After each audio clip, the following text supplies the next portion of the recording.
Magandang buhay mga besi. Tara, luto tayo ng gulay na munggo. First, pakuluan natin ng munggo. Kung may karne ka, pwede mo na rin isabay para tipid sa gasol. Yan. Habang nagpapakulo tayo, hihintay natin ang ingredient. Bawang, sibuyas, kamatis.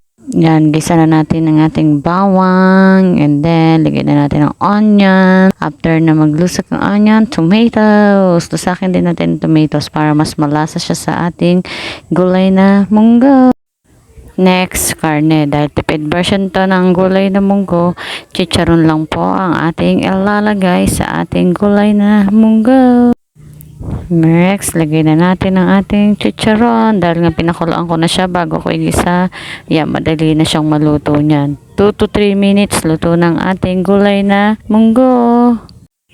Mas masarap ay partner ang gulay na munggo sa fried fish dahil wala kaming fish. Kaya nagluto na lang ako ng fried chicken. Simpleng ulam para masarap. While waiting maluto ang ating fried chicken, ihanda ko ng ating gulay na munggo. Yan na po ang ating finished product. Thanks for watching mga besi. Please follow me for more luto serye. Happy eating!